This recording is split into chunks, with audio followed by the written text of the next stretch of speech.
When the universe asks us of something, it is one persistent biatch.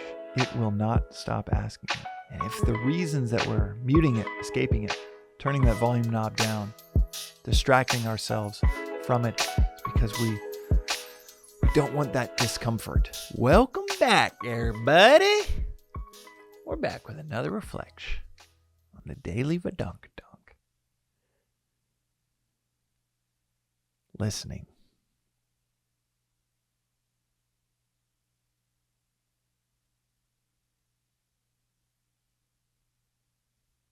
There's no issue with your device.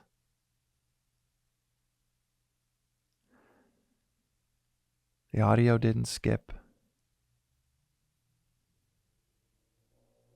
I just immediately fell into a bit of silence after saying the word listening.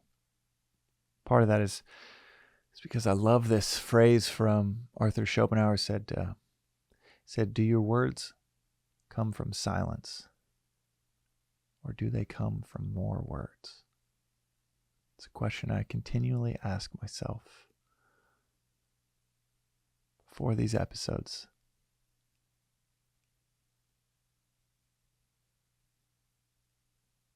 Trying to get closer and closer to the source of the words that fall out during the course of an episode, closer and closer to them coming from silence rather than more words.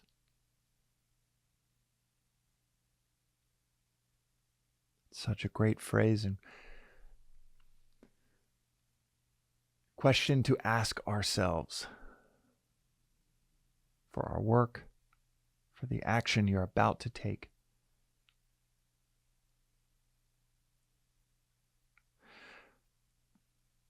The reflection for today, which is on listening, it's on another question for ourselves. That question is, what are you being told that you're not listening to?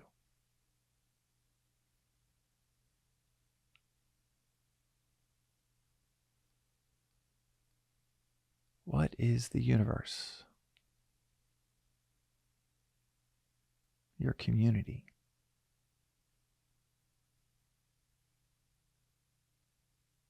Your family, perhaps. Your coworkers, perhaps. Voice inside of you. Could be from any of these directions, but what is something like a drumbeat you've silenced that you are being told that you're not listening to? Perhaps said even better, what are you being asked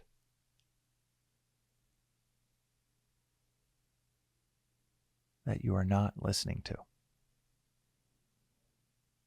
What is the universe, your community, your higher self within you asking of you that you've just turned the volume knob down, silenced?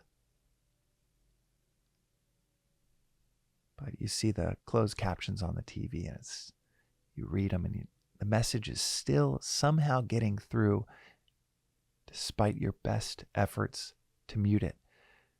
And it's being asked of you that you're not listening to.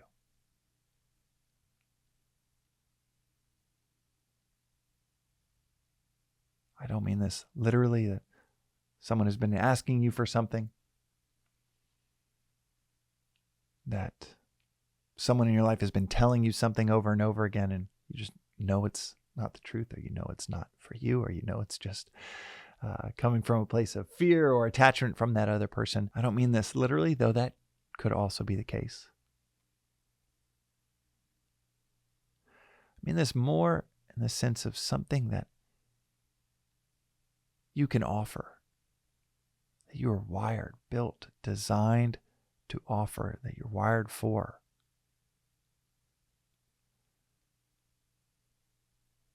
That you're like, God, I don't want to do that. And that same request, the universe asking you for that, comes up again and again and again.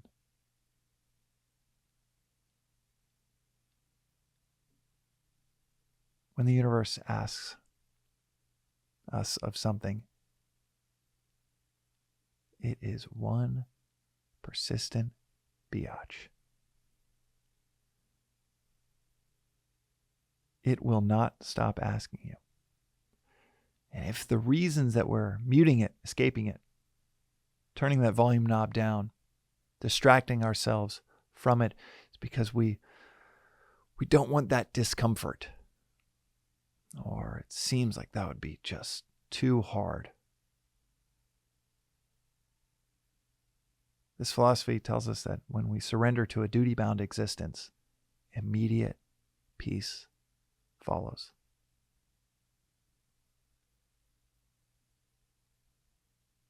This episode might be relevant to one person. If that's the case, then this entire episode is for you.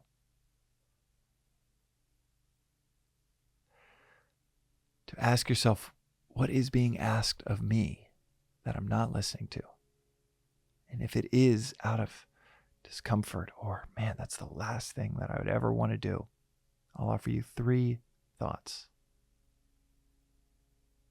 to get you quite comfortable with perhaps surrendering into what is being asked of you over and over and over again that you're trying to avoid and escape. First thought is, as I just noted, this philosophy tells us that when we surrender to a duty-bound existence, immediate peace follows. What's on the other side of listening to that voice, of answering that call? It's immediate peace. 30 minutes later, I've seen this in my own life, something I avoided for 5 years. I was like, I just can't do that.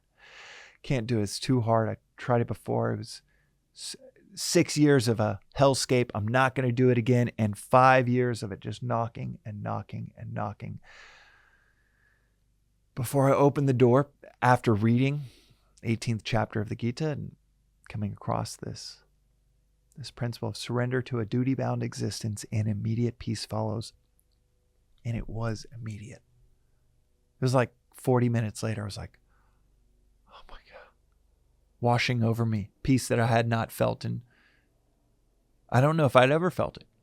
Certainly not in those 5 years of avoiding that call. So helpful when a timeless philosophy